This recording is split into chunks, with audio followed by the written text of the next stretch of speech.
ఒక మెమో లేదు, ఒక సస్పెన్షన్ లేదు, ఏం లేదు.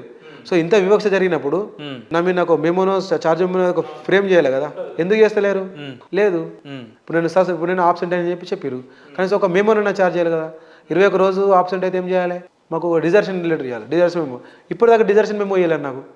అంటే నా మీద వివక్ష చూపిస్తారు, కావాలని కక్ష కట్టిరు కదా. మరి ఇంత కక్ష కట్టినోడు నేను ఏదో స్థాయిలో ఉంటానని మీరు ఎట్లా అనుకుంటారు?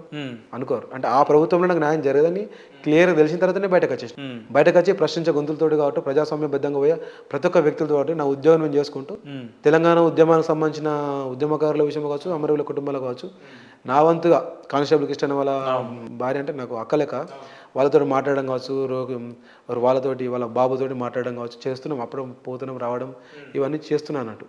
సో న్యాయం జరగానే సైలెంట్గా ఉంటూ నా పని నేను చేసుకుంటూ అన్న అన్ని యూనివర్సిటీలలో కావచ్చు, లేదంటే నలుగురు మేధావులు సభలు పంచుకునే సందర్భాలలో ఉద్యమకారుల చర్చ వచ్చినప్పుడు ప్రతిసారి మీ పేరు ప్రధానంగా వినిపిస్తుంటుంది. అటువంటి తెలంగాణ రాష్ట్ర ప్రజలకు 10 ఏళ్ల తర్వాత ఒక అపోహ మీ మీద ఉందన్న, మీరు దాన్ని క్లియర్ చేయాలి.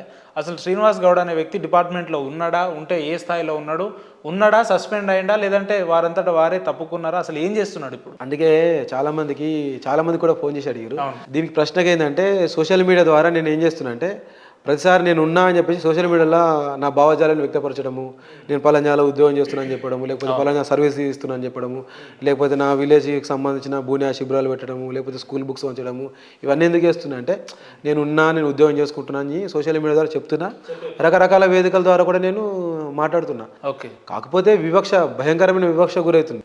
ఎంత వివక్ష గురవుతుందంటే నన్ను ట్రాన్స్ఫర్ చేయడము, శాలరీ బ్రేక్ చేయడము, ఇవన్నీ చేస్తే వీడికి సూసైడ్ చేసుకుంటాడు, దుబ్బాక చిట్టిబాబు ఎట్లా చనిపోయిండు, కుకునూరుపల్లి ప్రభాకర్ రెడ్డి సార్ కావచ్చు, లేకపోతే ఇంకొక రెడ్డి సార్ కావచ్చు, వీళ్ళంతా ఎట్లా చనిపోయారు, వీళ్ళ మీద వివక్ష చూపిస్తున్నారు కదా, వీళ్ళు సూసైడ్ చేసుకున్నారు, వీడు కూడా సూసైడ్ చేసుకుంటాడు. మొన్న రీసెంట్గా సిద్దిపేటలో ఒక కానిస్టేబుల్ చనిపోయాడు ఆర్థిక ఇబ్బందులతోటి, అంటే ఒక ప్రెషర్ చేస్తే వీడు కూడా అట్లే చచ్చిపోతారు అని చెప్పేసి వీళ్ళు అనుకుంటారు. కానీ నేను ఒక జగముండిని అని చెప్పేసి వీళ్ళకి అర్థమైపోయింది. ఇట్లైనా శాలరీ బ్రేక్ చేస్తే వీడంతా వీడు సూసైడ్ చేసుకుంటారు అనుకుంటారు. ఇప్పుడు నేను సూసైడ్ చేసుకుంటున్నా, మళ్ళీ మీడియా ముందుకు వచ్చి నా బాధను మీద వ్యక్తపరచుకుంటున్నా కదా. సో నేను ఉద్యోగం చేసుకుంటున్నా, కాకపోతే భయంకరమైన వివక్ష గురవుతున్నా. ఎంత వివక్ష అంటే ఇప్పుడు చెప్పుకోలేను. నా ఇంటికి వస్తే నా పరిస్థితి అర్థమవుతుంది. ఇప్పుడు నాకున్న హప్పుకు అది మిత్తి ఇంకెక్కువై ఈ సాలరీ బ్రేక్ అయ్యి ఈఎంఐలు కట్టలేక ఆల్రెడీ మా గ్రూప్లో కూడా పెట్టినా. నా ఇల్లు మొన్న రీసెంట్గా జోయల్ డేవిస్ సార్ నాకు అత్యంత ఇష్టమైన, ఇప్పుడు ఎస్బీలో సెంట్రల్ స్టేట్ ఎస్బీలో పనిచేస్తున్నా, మొన్న ట్రాన్స్ఫర్ అయ్యిండు డీసీపీగా ఉన్న జోయల్ డేవిస్ సార్ తోటి నేను ఇల్లు గృహప్రవేశం ఓపెన్ చేసుకున్నాను. ఇప్పుడు ఇక మరీ ప్రెషర్ అవుతుంది, ఆర్థికంగా బాగా ప్రెషర్ అవుతుంది. సో అక్కడ ఇంటి నిర్మాణం కూడా మధ్యలో అయిపోయింది. ఇప్పుడు చేసుకుంటూనే మధ్యలో అయిపోయింది డబ్బులు లేక. సో నా ఇంటి అమ్మేసుకుంటే కొంత అమౌంట్ వస్తుంది, దాంతో చేసుకుంటున్నట్టు ఉద్యోగం చేసుకుంటున్నా. వివక్ష బాగా ఎదురైంది. సో ఇప్పుడు కొద్దిగా ఫ్రీ ఉన్నా, ఎందుకంటే కొంచెం కాంగ్రెస్ గవర్నమెంట్ రాగానే ఇప్పుడే ఒక పోస్ట్ పెట్టినా.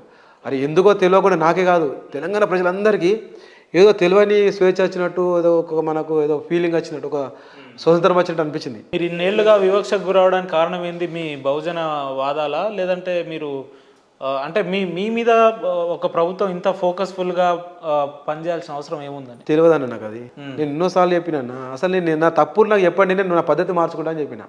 ఎక్స్ప్లెనేషన్ దాదాపు ఒక 23 ఎక్స్ప్లెనేషన్ ఇచ్చిన, ఇన్వార్డ్ వేసుకుంటూ. ప్రతిసారి 62 రోజులలో నా మీద జరిగిన వివక్షకు దాదాపు ఒక 23-24 లెటర్లు రియస్ మా గౌరవనీయులు శ్వేతారెడ్డి మేడం సిద్దిపేటకి చేసిన ఆమెకు ఒక 22-23 లెటర్లు రియస్. అసలు లోపలిగా రానియదు కదా నన్ను. ఇప్పుడు మేడంని కలవాలంటే ఒక రిసెప్షనిస్ట్, ఒక డబ్ల్యూపీసీ ఉంటుంది అక్కడ, ఆమె ద్వారా ప్రాపర్ ఛానల్ ద్వారా కలవాలి. ఆమెకు ఎన్నిసార్లు వచ్చినా అన్న మేడం నేను లోపల రానియద్దు అంటుంది, నీ లెటర్ కూడా తీసుకోవద్దు అంటుంది, అసలు నేను కలవనిస్తలేదు కదా, పట్టించుకోవట్లేదు. కలవనిస్తేనే కదా నా బాధ చెప్పుకున్నది. సరే నేను అత్యంత ఘోరమైన నేరాలు చేసిన అనుకో, లేకపోతే సర్వీస్ సంబంధించిన ఏవో చేసిన అనుకుందాం, నువ్వు దానికి ఛార్జ్ మేమో ఫ్రేమ్ చేయి, నాకు ఛార్జ్ మేమో ఇవ్వు, లేకపోతే నాకు సస్పెన్షన్ సంబంధించిన ఏదైనా ఇవ్వు, నాకు కూర్చుని పెట్టి నా ఎక్స్ప్లెనేషన్ అడుగు, లేకపోతే నా కౌన్సిలింగ్ నువ్వు చేస్తున్న విధానము పూర్తిగా డిపార్ట్మెంట్కి అగనెస్ట్గా ఉన్నది, నీ పద్ధతి మార్చుకోకపోతే నేను రిమూవ్ ఫర్ సర్వీస్ చేస్తామని ఒక ఛార్జ్ మేము ఇవి ఖచ్చితంగా నేను మార్చుకోనికి నేను రాజ్యాంగ విరుద్ధంగా లేకపోతే చట్టపరంగా అయితే పోను కదా. ఈ రోజు వరకు ఎందుకు ఇస్తలేవు అంటే మీ దగ్గర తప్పు ఉందనే కదా. మీ మీదనే ఎన్నో రాజకీయమైన ఆరోపణలు, గౌరవనీయ శ్వేతారెడ్డి మీద ఎన్నో రాజకీయమైన ఆరోపణలు, మొన్న రీసెంట్గా రఘునందన్ రావు కూడా చేసిండ్రు ఇప్పుడు పూర్తిగా బీఆర్ఎస్ ఏజెంట్గా మారింది కేవలము టీఆర్ఎస్ వాళ్ళని బీఆర్ఎస్ వాళ్ళని విడిచిపెట్టి మిగతా రాజకీయ నాయకుల బహిరంగంగా అధికారులను విమర్శిస్తారు. నా మీద అనా ఎందుకు విమర్శిస్తున్నా అంటే ఇదే సిగ్నేచర్ ఇంటర్ ద్వారా శ్వేతారెడ్డి మేడం చాలా హానెస్ట్ పర్సన్, ఈ రోజు కూడా హానెస్ట్ పర్సనే. రాజకీయ అక్కడున్న రాజకీయ పాలకుడిని బట్టి నువ్వు మారుతున్నావు, అది అట్లా చేయదు నువ్వు, అది రాజ్యాంగ విరుద్ధము. మీ యొక్క మాండమస్ రిట్ భారత రాజ్యాంగంలో మీ మీద మాండమస్ రిట్ వేస్తే మీరు అప్పుడు హైకోర్టులో తెలుసుకోవాలి. హైకోర్టుకు పోయి నేను రిట్ వేస్తా, మా కదిరకృష్ణని పట్టుకొని మీ మీద రిట్ వేస్తా. అదే నేను షేర్ చేసుకున్నా ఆల్రెడీ, మా కదిరకృష్ణతో కావచ్చు, శరత్ సార్ తోటి కావచ్చు షేర్ చేసుకున్నా. సార్ ఇట్లా శ్వేతారెడ్డి మేడం నా మీద చాలా తన విధులు తను నిర్వర్తించకుండా నా మీద కక్ష కడుతుంది, మరి దీని మీద ఏం చేద్దాం సార్ అంటే, శ్వేతారెడ్డి మేడం చాలా మంచిది, నేను మాట్లాడతలేదు శ్రీనివాస్, ఇప్పుడైతే ఓబేది ఆర్డర్ చేయండి అని చెప్తేనే నేను వెళ్ళి ఓబేది ఆర్డర్ చేస్తున్నా.